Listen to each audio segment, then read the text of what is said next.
Good morning, everyone. Sorry for the delay, the traffic and so on. Okay. I'm very happy to see you here. This is the last moment of a quite long project. And at the beginning, I would like to thank the Netherlands Association of London and Thomas Moristi, that here we have the president, the more active person, so Andrew Haggerty, for the idea that they had to do this project. EucA, European University College Association, I'm Giovannucci, the president, cooperated with NIA to apply for this project.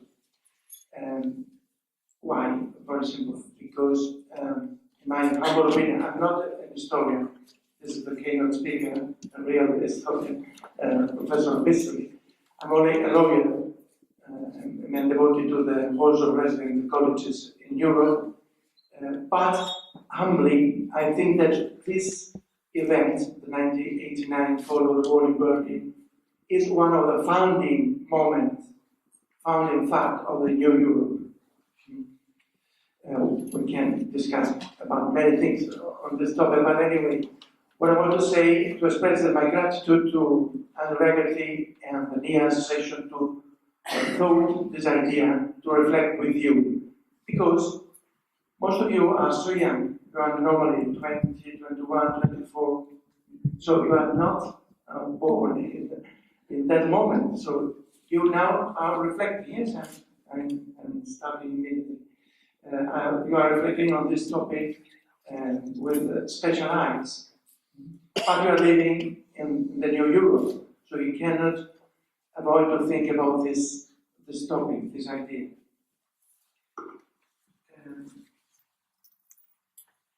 So there are three main ideas I want to share with you. Are not my ideas, personal ideas. I reflect on ideas that other people wrote about this topic. So the first one is the power of the powerless. Probably you remember that on August 23rd, 1989, 2 million of people formed a single human chain. It's a so-called Baltic chain that stretched from Tallinn to Vilnius. Such an impressive, peaceful demonstration would not have been possible without the contribution of every individual who joined hands with other people in order to show a common opposition to Soviet dictatorship. It's not the first human chain in this history, of course. We can remember other of this chain, but this was very particular, in our opinion. The fall of the Soviet Union and the positive affirmation of freedom and democracy in Central and Eastern Europe were made possible by small and big efforts of millions of dissidents. We can understand perhaps better Václav Havel's phrase, power of the powerless, when we watch the Baltic chain of those who oppose their conscience against an overwhelming totalitarian power such as the Soviet Union. It was this type of powerless people who brought down the Iron Curtain more than any other superpower, be it USA, EU, etc. The question one can ask, why is this type of a symposium worldwide attending? Why go back in time? Isn't it better to think about the future? As president of EucA, one of the main reasons why we set this project on conscience, distance, and the Berlin Wall is the desire to contribute with an answer and inspire in the young generation, you, the same sense of civic engagement, brave rebellion, and genuine responsibility. So this is the first idea. Power or powerless. You can do many things also if are little things. And this as a matter is a rule in the history. Second point. You have to start with this and repeat. We have an exam at the end of the never pay attention. So the second is active citizenship, be proactive. You are the millennials. You know this definition? You are described the normally millennials. also the me generation. Normally, the literature on you is not so good. You know this?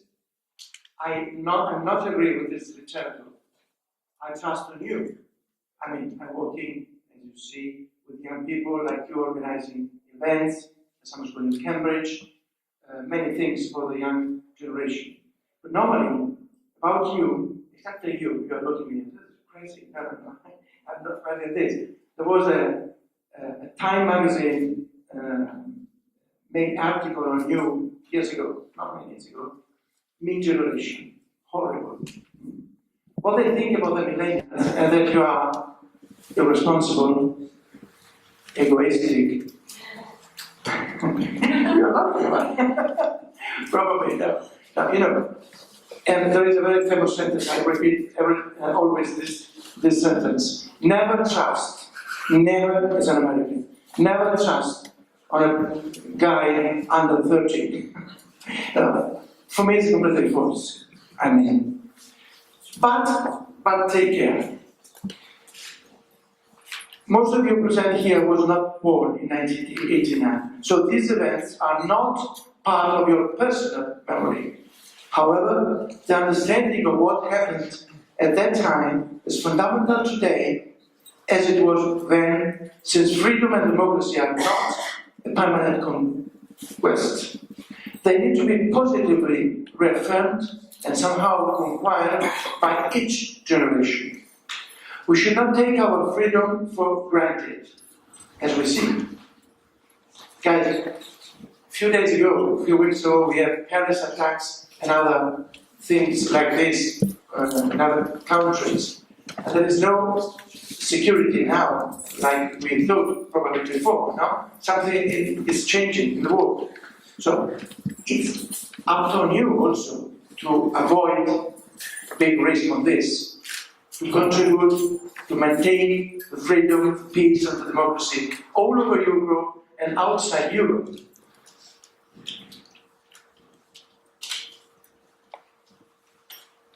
As Europeans, we cannot hope for a better example than the role of our predecessors,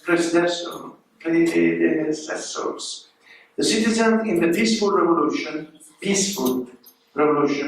of 1989, who made it possible for us today to be as active as we want in the social, economical and political arenas. Absenteeism, disengagement, discouragement and indifference of the young generations towards politics and policies are not only worrying, but can be a true regression of our societies that allow new ideologies to spread. This is a very important point for me. This is something they say on you. So these people are normally without interest in politics, without activism in society. For me, it's not true, but there is a risk. Why? Because you see our politician now. We have no politician here. Do you know why we are not in the parliament today? Because it's very difficult to find really a good politician to host us. I mean, a really good politician in the good sense. No? I mean, really in which we can trust. And so. But you cannot say, so there is so difficult situation, so I stay home. I think on my life, probably, on the life of my new family, we'll marry, probably, I hope so, I pray for this. but you say, okay, not too much for me, not many things, I cannot do anything, I cannot change the world. You can. I'm not an Obama fan. But hey, yes, we can. It's a good slogan also for you. You can, really, you can. The students, the young people generation before you did. They did. And many times in the history, people reacted, especially young people reacted and changed to the thing. Trust in national or European institutions is low. Even more so, trust in each other seems also low. Europeans look to each other with suspicion, all preconceptions are right, And solidarity is best when you are on the receiving end. Walls and fences are back in the current debate, not a thing of 1989 anymore. Think only to the immigration measures taken in Central and Eastern Europe, but also to the North-South divide we experienced in the debate on the Euro crisis. What can we do, and what can you do? This event can be a wonderful chance to take your time for looking back at the past, to learn how the generation of Europeans defined the destiny of the nation they wanted to live in. They took the matter in their hands, so to speak, and they reacted together, no matter if they belonged to East or the West. The world was completely brought down with the cooperation of both sides. Time brought to light different narratives about this historic moment and the subsequent period, and I'm sure that Dr. Gerald and Mr. Müller will be great in guiding us through the German unification. As the European project grows, the question of European identity comes more and more into the equation of the project's success. That is why I would also like to thank Ms. Andrea Morg, curricular coordinator of the House of European History, for having accepted our invitation.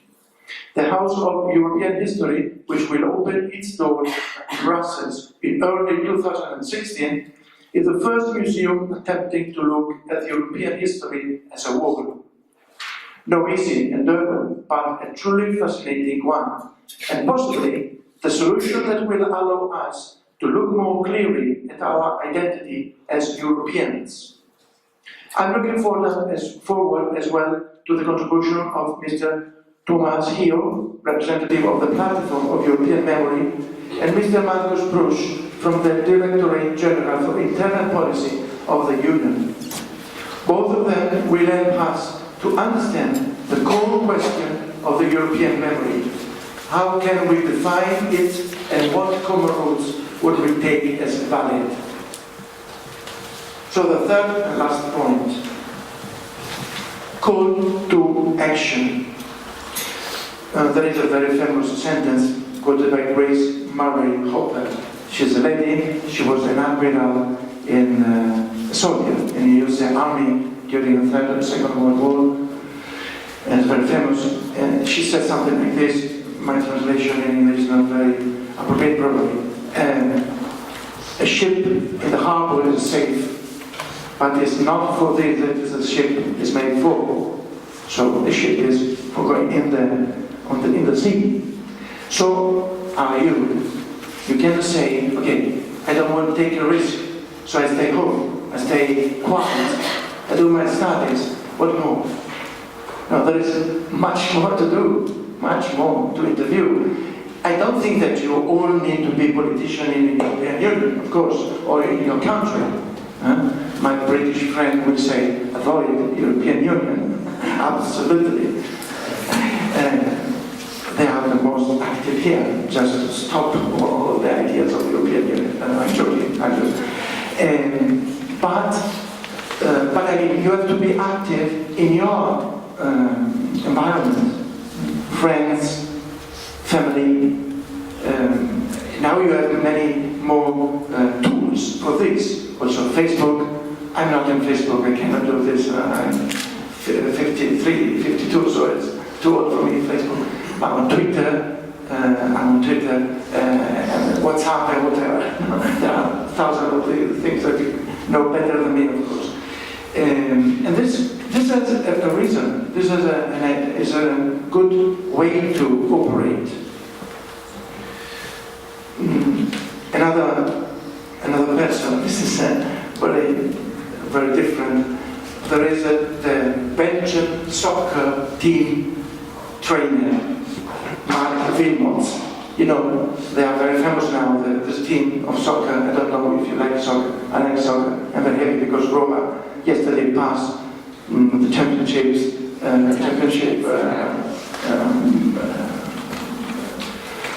moment. We had a 0-0 with the Patriottism in Rome, but we passed to the next step. So the Belgian soccer team is very important for many reasons. It's multicultural. There are players with very different roots. It's amazing, but they are very strong. You know why? Mario Inaurato is an Italian helping Mr. Mark Wilmots, says this: in Belgium, for choosing or because we are obliged, we accept the idea that young people can make mistakes. If you accept the mistakes, it's more simple to grow. This is quite important. Another man said, only one thing makes impossible a dream: the fear of failure. This is what stops you many times. The fear of failure. What they will say about me, my friends, my parents, my professor. So I don't take a risk. But if you don't take risk, you cannot move. If you say, no, I don't go because if I do this movement with my leg, right leg, probably I could fail. So better don't move. No? This is absurd, you know. So take your risk. Mark Twain is very famous, this quote also, 20 years from now, you will be more disappointed by the things that you didn't do than by the ones you did do. So explore, dream, discover. This is the idea, call to action. Writing the future is up to you. So I said, you might think, no, I'm young, how can I change your future? I'm not even in possession of my own destiny, neither. Well, one of the most successful managers of the world in this moment, Tim Cook, the CEO of Apple, uses to say that he started the career just with few friends and a vision. Few friends and a vision. No money, no culture, no special things. Steve Jobs wouldn't say any different. In history, there are individuals and the brain groups who make the difference. I can quote the last quote from here today. One person, it's not written in the papers, what I want to do. John Paul II, the Pope. I think that one of the most important persons for the Berlin the Berlin Wall fall, was John Paul II. Did he have guns or tanks for this? Do you remember Stalin? No? How many tanks has the Vatican? No. The powerful of the ideas, of the heart, and he moved many things for the Berlin Wall. Your peers in 80s were not smarter or braver than you are. You must believe in yourself and your potential, and in this moment, especially in this moment of the history, your action may be the breakthrough in any sense you wish for. Believe and work hard, of course. So, conclusion. Don't worry. My page is too long as usual. Let me spend a few words eventually about EucA. The chief mission of European University College Association is education. Education comes from Latin, educere, bring out. I don't know if it's correct English, Andrew, but take something inside and put out. This is education. So put out your potentiality, what is in your heart and in your mind. Believe in it. Especially if you cooperate with others. You cannot do many things alone, but in cooperation with others, you can do many, many things. According with a great American writer, Sidney Harris, the whole purpose of education is to turn mirrors into windows. Don't, another jacuzzi on you is the Narcissus, look at you, at yourself, no? Okay, turn the mirror in a window and see outside the world. It's waiting for you. In the time I found out that this wise definition is true for EucA. Believe me, through these windows open before you, you can see the solutions for many problems, and we are pleased that our speakers will touch the topic of education in their speeches. Let me just say that EucA aims to be a tool for you to improve your abilities and your potential, a sort of personal windows. At the same time, our task will be accomplished if you will acquire the ability to communicate and to interact with others, going beyond your cultural differences. Is if some good does exist in the European project, you are the result. So please give your best and don't lose this chance. Thank you and enjoy the experience.